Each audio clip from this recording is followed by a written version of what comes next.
you may have noticed that my voice sounds different. And it's because I'm speaking through the microphone and not through this crappy little iSight camera, I don't think. No, I'm speaking through the iChat. All right, whatever. So next up, what I'm going to do is show you guys how to do ADR with Audition. And you know, it's not quite as neat a process as using Soundtrack Pro, but it works. So at least it's got that going for it. So here I am. This is a project I had before. That's kind of where I left off, using alternate takes to piece together the audio. But if I wanted to do, you know, record ADR tracks, this is how I guess I would do it. I can record straight into my multi-track session here if I wanted to, and actually I can record one on top of another right inside this track right here. I just arm my track and I hit record, and what I can do is I can select a region here. Let's say I'm going to select this region right here. This is all I want to record, and then when I hit record, it's going to get to the end of this region and it'll stop, and it's going to lay a track right here. So for instance, I'm just going to record something here. So I'm going to hit record, and I'm recording, I'm talking, and this is going to be my initial take. It's going to get to the end, and bang, it stops. Okay? Fantastic. I've got ADR A008. That's what it's called. You'll notice down here in my files window, there's that file that I just created. Now, did I like that take? No. I can use my little ADR log. I can log that. That's take number 1. I can make some comments. He didn't say the lines. Let's try another take. So I'll go ahead and click up here and start over again. And I'm gonna leave this track armed, and I'm just gonna record again, and it's gonna look like it records right on top of this one. Okay, so I'll try this again. All right, here I'm trying this take again, and oh wait, dang it, I'm not doing the lines. All right, well, it gets to the end and it stops, and you'll notice here that it says ADRA009. I go into my file window and ADRA009. All right, and basically these are two tracks laying right on top of one another right here. So watch, if I take this and I move it up, you'll notice, look, right below it is ADRA, the previous takes. Now when I drag it back on top, it's going to cross dissolve it. Okay, so but if I undo it, you know, I can just lay one track right on top of another, and they're all going to be sitting here right on this ADRA track. Is that useful? Not really. Is it organized? Not really. When it comes time to start cutting together takes and auditioning each takes, you know, this is kind of useless. I can create a bunch of tracks and spread these out on separate tracks, and that's a way to work, but it starts making my little multi-track session here kind of messy. So in Soundtrack Pro, what it would do is it would create a multi-take, and I had a separate window I could do all the editing with. So let me try that.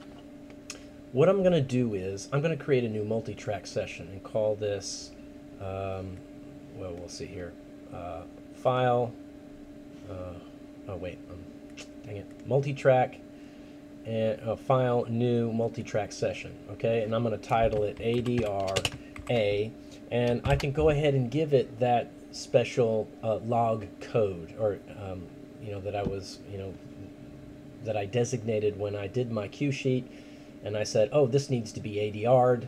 I gave it a log code, so I'll just call this GO301. That's what my log code is. You know, I can save it someplace. Master, stereo. Nope, let's make it mono, okay? Don't forget to do this, otherwise all your recordings are going to be in stereo. We want mono. Okay, so I've set this up, I hit OK, and kabango, looks like I'm in business. I hit record here, and I've got mono tracks. Now, what I'm not looking at anything here, so what I need to do is go down to my window and bring in my movie file. Now, if I'm ADRing the whole movie, this is going to be tedious. Obviously, all I want to do is, you know, work one scene at a time and just drag one scene at a time, or just that bit in. This is just the one scene, so I'm going to drag my movie in here so I can have my movie. I'm going to go ahead and drag the guide track audio. That's the audio that was paired with this movie, so I have that as a guide track. And, you know, following good form here, I'm going to lock these tracks, lock in time. I'm going to lock this in time, and I'll name this guide track. And I'll go down here and I'll name this ADRA. And each subsequent track, I'm going to name it. You know what I'm going to do? I'm not going to label these ADRA. I'm just going to label this take 1, take 2, take 3. Or you can just leave it, for God's sake, just track 1, track 2, track 3. Okay? I'm going to record takes on separate tracks here. And that way I can kind of see how many takes I've got as I go. I can, in my ADR log, I can, recording log, I can make notes about the number of takes, what I like, what I don't like. Okay, I've got this. Now this is going to play back the audio in my headphones so I can kind of hear. I might want to turn this down a little bit so it's not so loud in the playback. It just gives me a sense of when to start and follow the cadence of what I'm dubbing. And, okay, so that's it. I'm going to go ahead and start at the beginning here. And I've got this track armed. I'm using this studio mic here because my iSight camera really didn't like getting audio from my iSight camera. It was making all kinds of noise. So this is the preferred method, of course, using a better microphone with an audio interface where I can control the gain. If you look over here, you'll notice that all I've got is this little level meter here. And it's kind of like, okay, I've got a level, but I have no idea what level that is. How do I know what my level is? I jump over to the mixer. This mixer tab is the mixer for each of these tracks, and you'll see I've got this one armed, and as I'm speaking, you'll notice that I'm somewhere between -18 and -12. Now that's okay, even though you can probably hear my computer. It sounds like a damn refrigerator truck, but you know, normally in a studio you don't hear anything. Hear that? That's my computer making lots of noise. It's hot in here, I guess. But needless to say, this level's okay. I can adjust my microphone input.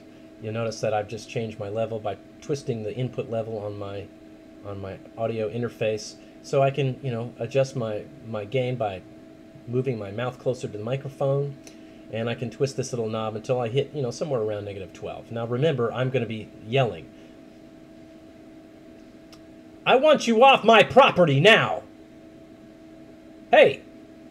I want you off my property now! Hey! I want you off my property now! So I'm testing my level here to, you know, make sure that, you know, I get headroom in my recording. So that looks good. I'm happy with my level now. Now it's time to start recording. You notice I clipped one of those. If I unarm the track and rearm it, it should reset my clip meter there. Okay, let's do some recordings. Ready? And go. I want you off my property now. I hit stop because I'm just going to record that first little bit. This is the rest of the scene is right here where he starts talking.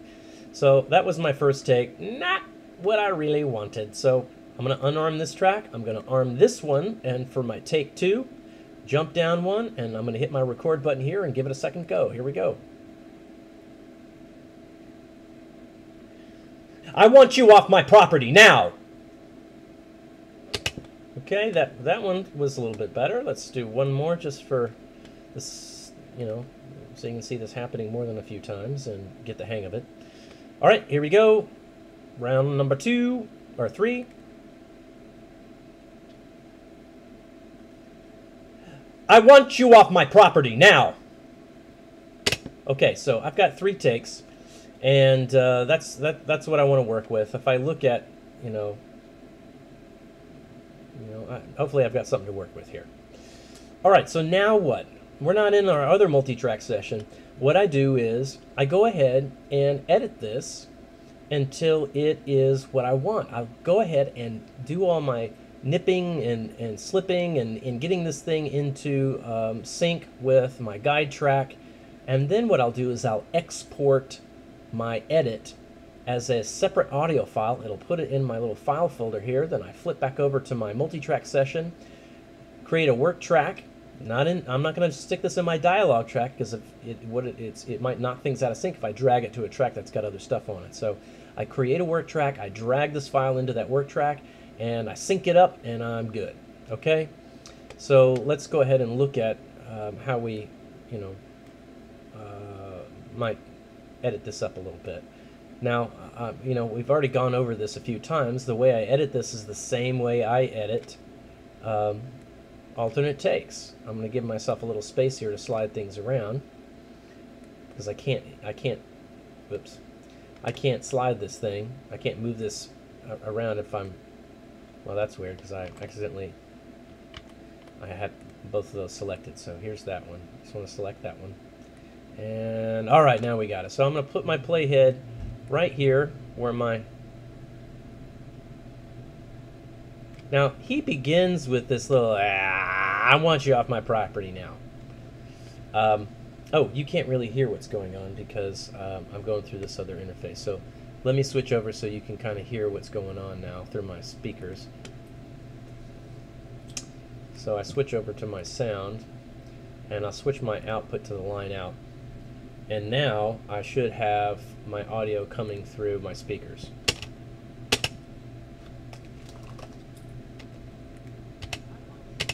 Well, it's not coming out my speakers yet. What's going on?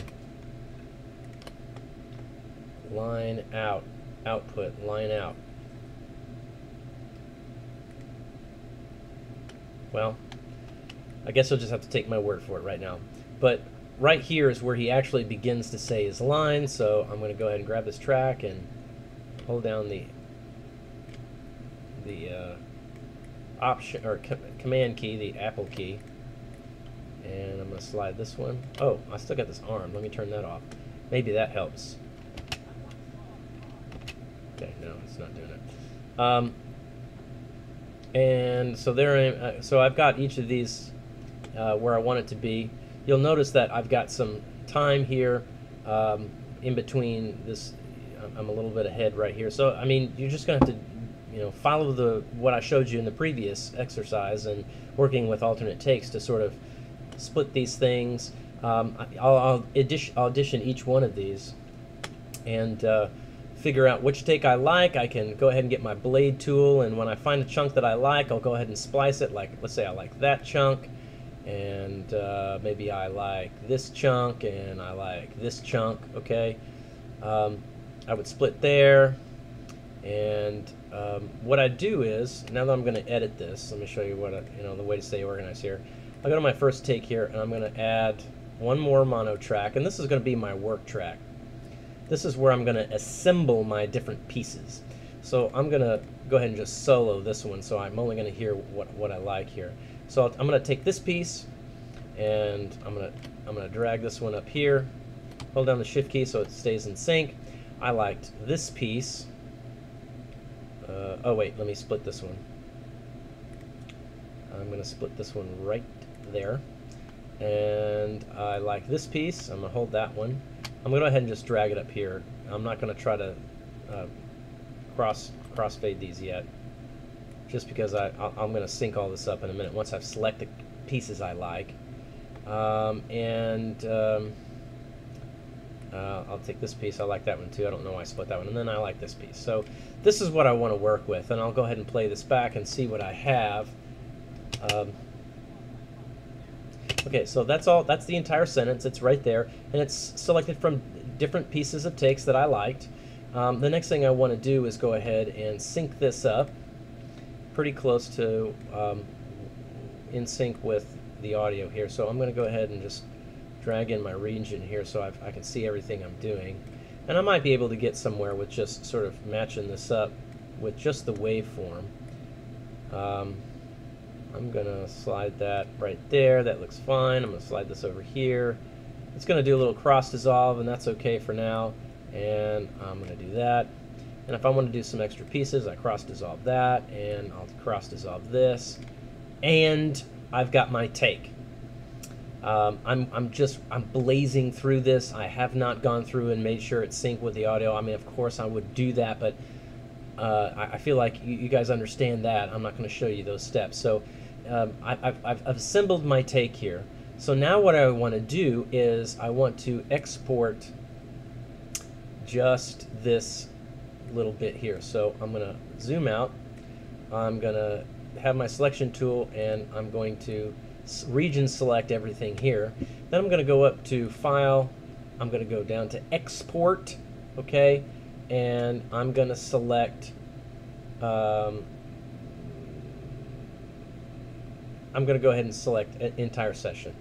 Now, because I've only got one track soloed, hopefully it's just going to it's just going to export that. But you'll notice that I have here's the track, ADR track mixed down. That's fine. That means, hey, I mixed it down. I've got what I want. It's mono. That's important as it goes out. Include markers. Okay, so I hit OK, and let's look at this. So that was this one right here. I just exported that right there. That's the Geo 301 mix down. Let me double click that, and let's listen to this.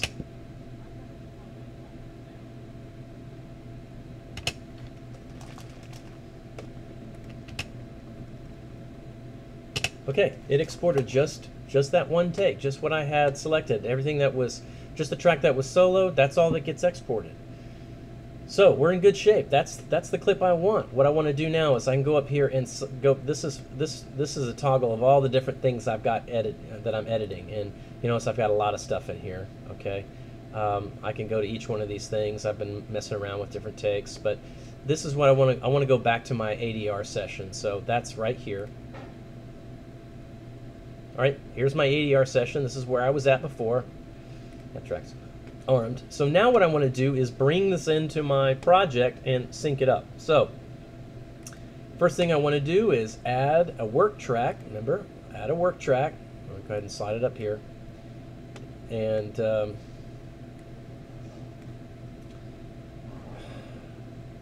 Audition's kind of goofy too. Okay, there we go. So we'll call this work 8 because I know I've got 7 other tracks like this. All right, and now what I'm going to do, now I know I've got a clean track here, there's nothing on it, I can go over here and drag my mix down and drag it at the beginning, and I have my track. Now, it was right at the beginning, so I should be pretty in sync once I play this. No, I'm not in sync. Well, yes I am, because remember, this is him kind of, and then he starts his real sentence here. I want you off my property. Now, it's right there. So I can hit playback, and hopefully everything works just fine. Oh, I need to solo this track too, so I hear it. All right, and so that's how we get our ADR session in there. Now, you notice I've got all this gobbledygook here. I don't need all that, so I'll just bring it to there, and I can. Once I've done this, I can go ahead and label this. I can probably label this ADRB. I don't want to drag this to my dialogue track because, you know, I'm staying organized. I want to make sure that I know that this was ADR. This was ADR. It wasn't dialogue recorded on set. And you know, if I want to, I can drag it right up here, so that it sits on top of this, and I can do my little cross dissolve here. Now my ADR, it isn't, you know, doesn't have any room tone in it, except for my really loud refrigerator truck computer. But I could do that. I go down here. I could do this. Cross dissolve these two. Now, of course, the next thing I have to do with ADR is add in some room tone, so that you know, I have some room tone in here. I can do that with this little track down here. Now, this was room tone I recorded on set. It's probably not the ideal thing, but you know what? Because there is no, I'm going to go ahead, you know, I'm just going to go ahead and turn this on. Now, here I cross-faded it up here with this track. That wasn't really necessary. What I really need to do is crossfade it with this room tone. It's the room tone that I'm trying to crossfade between things. So I'm going to turn off mute here, and I'm going to go ahead and drag my junk track up here just so I can see and get this right next to it. And I'm going to zoom in. I'm going to zoom in here, and I'm going to solo this track too. And I'm going to drag this little marker, or this little envelope handle this way. So now I'm cross-dissolving some room tone, and that's underneath my dialogue. Now I don't have a hey in here. I didn't do the hey. I could have done that, or I could add that in somewhere else. I could use a chunk from here if I wanted to. That would work as well. But that should give me something to work with here. So I've got room tone. All right, and we're crossfading and everything's good, and that was our little ADR session. Okay, you know, obviously this is didn't give me any troubles. It did what I wanted it to do. I didn't ask it to do complicated maneuvers like Soundtrack Pro because it wasn't going to do it anyway. I'm going to jump back to my little ADR session here, and you know, that's how you do it. That's the way you work with it. Okay, I hope that. You know, you could have actually put some room tone in here if you wanted to, and I could have dragged some room tone. Let's see, I probably got my room tone right here somewhere. Now, it doesn't have it labeled. These are labeled some goofy thing from the OMF, but I could add room tone in here. I could find out which one is which and add it into this track, and it's probably this last one here. No, it's not that one. Not that one. Not that one, not that one, not that one, not that one. That looks like room tone to me. That's the room tone. I don't think I can rename this either. The newer version of this in CS6, all of this file management stuff is changed. I can go and rename these things. I can create subfolders and bins, and they really made things a lot easier for us in CS6. So obviously, you have a preference. I'd go and grab CS6.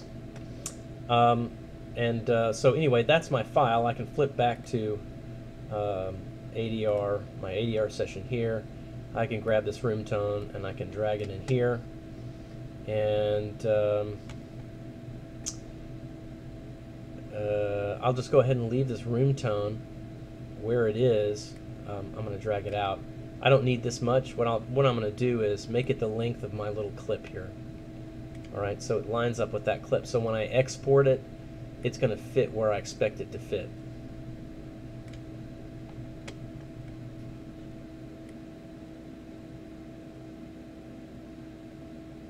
Okay, so now I've exported it with room tone.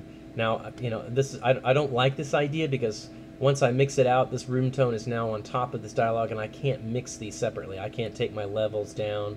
I can't adjust my levels after I've mixed it down. That's why I prefer to do it go ahead and do it in my multi-track session right here. I can adjust my levels separately, so I can make sure that I don't have a sound bump here, and I've made this as low as possible. All right, that's it. Assignment to follow. It's basically going to be doing a little ADR. How about that? Woohoo! All right, gang. Hopefully that helps.